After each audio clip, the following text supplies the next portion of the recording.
I always wish that people were downtown more. The streets often feel a little empty. I don't like all the graffiti. I don't like the homelessness.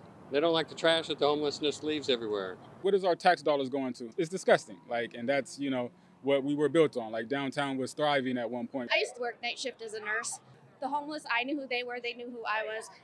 Super friendly, very respectful. Now the homeless are super aggressive. If you tell them you don't have cash, they get confrontational. You don't feel safe. I've had friends that had to close restaurants because people would carry machetes in front of them. People would drop their pants and take food off their plates on patios. And these are expensive joints. Nobody's going to spend money if you have to worry about that stuff. You got enough stuff to worry about running a business. I feel like downtown particularly is dying a little bit. And the other thing is we need better shopping. Maybe that's something that we can hopefully attract to bring back life. Creating a more family-friendly environment where people that live here and that visit here can travel more comfortably would be a great thing. I hear this day in and day out.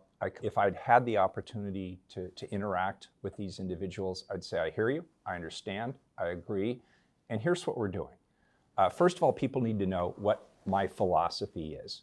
I think there should be no unsanctioned homeless camps anywhere in this city. This week, Portland Mayor Ted Wheeler proposed a new plan to ban public camping, which would limit where people can set up camp, preventing it in front of businesses and on sidewalks, and clarify what is and is not allowed, like setting fires and digging up vegetation.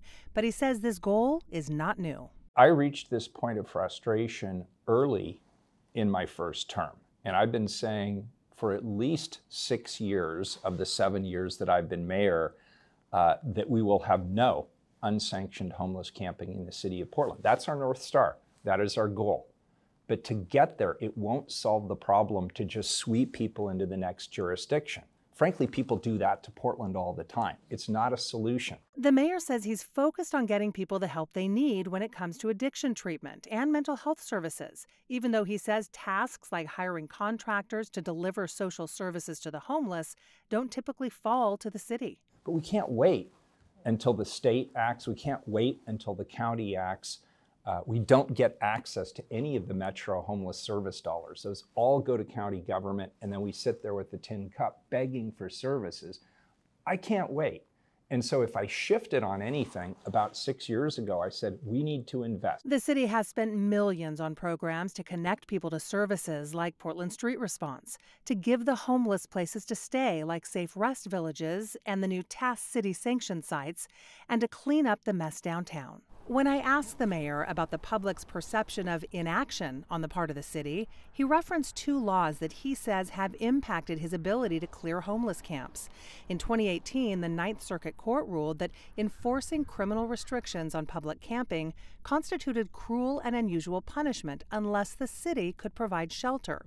Then in 2021, the Oregon legislature passed House Bill 3115, which allows people who are homeless to sit, sleep, or keep warm and dry in public spaces, and said local laws regulating this must be objectively reasonable. Still, the mayor says he's seeing results. And it is working. We're seeing fewer encampments. We're seeing fewer people on the streets. We're seeing more people seeking access to services through the formula that we're providing. But we're not there yet. And until people see that difference for themselves, as long as there's a homeless encampment outside their front door, they're not going to believe anything I say about success. And frankly, they shouldn't. And so what I want to do is eventually have enough people say, look, I see the difference, things have improved, you're on the right path, but I do want the public to know I think we're on the right formula and we're making good progress. There is clearly a perception problem, too, when it comes to Portland, attracting workers, attracting business.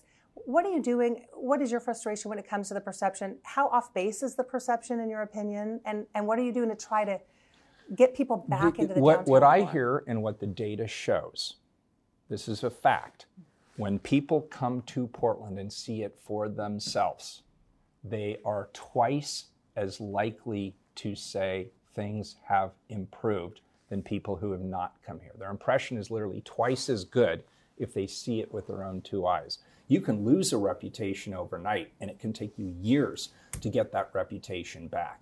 We are our own worst enemies in this community.